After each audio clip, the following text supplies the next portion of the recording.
पहलगाम आतंकी हमले के बाद सेना के जवान एक्शन मोड में नजर आ रहे हैं। कश्मीर के बांदीपोरा के कुलनार इलाके में सुरक्षा बलों और आतंकियों के बीच मुठभेड़ हो गई, जिसमें एक आतंकी ढेर हो गया।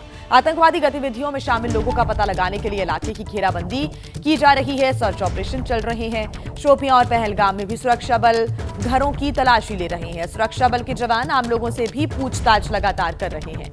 तो कार्रवाई और तेज बढ़ती हुई नजर आ रही है। एक्शन मोड में है सेना। सुरक्षा बल की टीम लगातार अलग अलग इलाकों में गश्त कर रही है। लोगों के घर की तलाशी भी ली जा रही है और जो मददगार हैं उनकी भी पहचान करने के लिए ये सर्च ऑपरेशन जारी है। बता दें आपको कि आतंकियों और सुरक्षा बलों के बीच जो मुठभेड़ हुई उसमें बांदीपुरा में एक आतंकी मारा गया, उसको ढेर कर दिया गया है। बांदीपुरा इलाके की घेराबंदी सुरक्षा बलों ने चारों तरफ से कर ली है और शोपियां, पहलगाम, कठुआ में भी सर्च ऑपरेशन चल रहा है। इस वक्त आतंकियों के मददगारों पर भी शिकंजा कसने की पूरी तैयारी है कि आखिर यहाँ पर मौजूद जो लोग हैं कौन है वो जो कि मदद लगातार इन आतंकियों की कर रही है, क्योंकि कल भी जानकारी मिली थी कि कुछ आतंकी लोगों के घरों से भागते हुए नजर आ रहे थे। आपको 3 तस्वीरें दिखा रहे हैं। शोपियां में सुरक्षा बलों का सर्च ऑपरेशन चल रहा है। आतंकियों के सहयोगियों के घरों पर लगातार छापामार कार्रवाई हो रही है। सेना के जवानों ने कई संदिग्धों पर नजर बनाए रखी है। कठुआ में भी आतंकवादियों की तलाश की जा रही है। वहीं पहलगाम के हमलावरों की तलाश के लिए सीआरपीएफ का बड़ा सर्च ऑपरेशन चल रहा है। राजौरी में भी सुरक्षा बलों के जवान घरों की तलाशी ले रहे हैं। लोगों से भी पूछताछ हो रही है।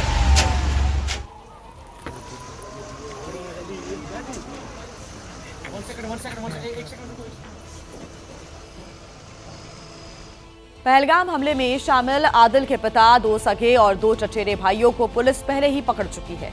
उसके घर पहुंची एबीपी न्यूज संवाददाता चित्रा त्रिपाठी ने आदिल की मां और उसके पड़ोसियों से बात की। घर वाले आदिल से सरेंडर करने को कह रहे हैं और पड़ोसी तो यहां पर पहलगाम के दोषियों को कड़ी सजा देने की भी मांग कर रही हैं। आपको दिखाते हैं ग्राउंड रिपोर्ट। आदिल की मां इस वक्त हमारे साथ मौजूद हैं। काफ़ी गुस्सा उनके भीतर भी है और उनकी ओर से लगातार यही कहा जा रहा है कि अगर उनके बेटे ने आतंकवादी वारदात को अंजाम दिया है तो फिर उसके किए की सज़ा उसको ज़रूर मिलनी चाहिए। क्या होना चाहिए? सह गुम 2018 मज वुनिक तान मे पता कह सह कत क्या सह ना वन यम हो तम मारिक बस पान तिमन पे अफसोस कर तम क्या मारिक बेगाना बाकी मे कुछ पता। क्या बोल रही है? जी मैम, ये बोल रही है कि वो 2018 में यहाँ से चला गया है। वो पता नहीं है कि एग्ज़ाम देने के लिए गया था, उसके बाद से आज तक नहीं मिला है। बाद में ये बोल रही है कि जो उधर पहलगाम में हमला हुआ है, जो हमारे भाई बहन उधर शहीद हो गए हैं, वो भी हमारे बच्चे हैं। हम कंडम करते हैं, अफसोस करते हैं इसका। क्या सज़ा मिलनी चाहिए अगर आपका बेटा, क्योंकि उसके ऊपर गंभीर आरोप लगे हैं, 26 लोगों की मौत हो गई है, क्या सज़ा मिलनी चाहिए उसको? दपन अगर आदिलन कोर्मुत तो क्या वन तमिस गो सजा दिन तेल मे पत तम कोर अच्छन पत सह कत ना बह क्या हेक वन। जी मैम, ये बोल रही सजा दिन यम कोर तमिस गो सजा दिन क्या बेगाना मारिक तम। जी, ये बोल रही है कि ये जो वहाँ पे बेगुनाह लोग मारे गए हैं, तो अगर मेरे बेटे ने ऐसा कुछ किया है तो उसको सजा दिया जाए।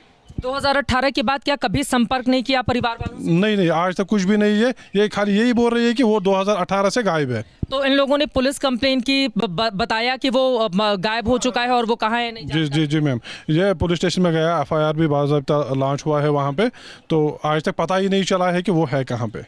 पुलिस वाले, सुरक्षा बल ढूंढ रहे हैं और मिलेगा तो फिर उसको मार भी दिया जाएगा। तो फिर आप तैयार हैं कि 26 बेगुनाहों की अगर उसने जान ले ली है तो फिर उसके साथ भी वैसा ही सुलूक होना चाहिए, क्योंकि पाकिस्तान के हाथ की कठपुतली वो बन गया था। दपन अगर आदिलन कोर्मुत यह तो क्या यसान कि तमिस गो सजा मिलून?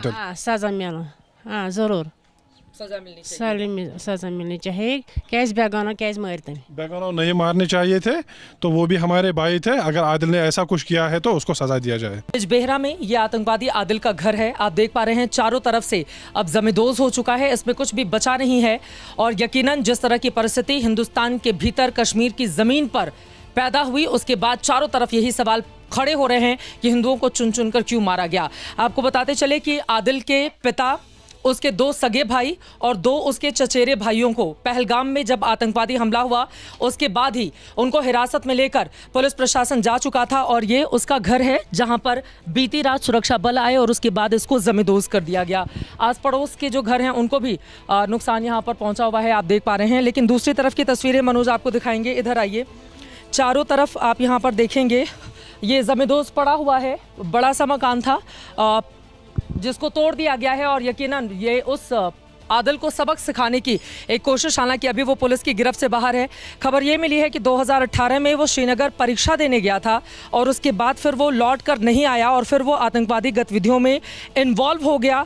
लगातार उसकी धरपकड़ की कोशिशें की जा रही हैं। कुछ स्थानीय लोग हैं, उनसे ज़रा हम बातचीत करेंगे। आप बताएंगे क्या हुआ था? सिक्योरिटी फोर्सेस आए, हमें बोला कि अपने घर को खाली कर दो और इनको भी बोला। उसके बाद ब्लास्ट हो गया था। सुबह जब हमने देखा तो ये पूरा मकान बिखरा पड़ा था। वो 2018 में श्रीनगर एग्ज़ाम देने गया था और उसके बाद वो पाकिस्तान चला गया। जी, घर वालों के मुताबिक वो 2018 में वो ये क्या बोलते एग्ज़ाम देने गया था श्रीनगर। उसके बाद वो वापस नहीं आया। किस चीज़ का एग्ज़ाम देने गया था? वो एमए परीक्षा का था, लेकिन उसका ये भी मालूम नहीं है कि वो जिंदा है कि मुर्दा है, इसका कोई अता पता नहीं है। लेकिन अभी सुरक्षा एजेंसियों की जांच में तो यही निकला है ना कि उसका इन्वॉल्वमेंट था पहलगाम में जो हमला। सुरक्षा एजेंसी के ऊपर हमें भरोसा है। वो जो बात कहते हैं वो सबूत के साथ कहते हैं।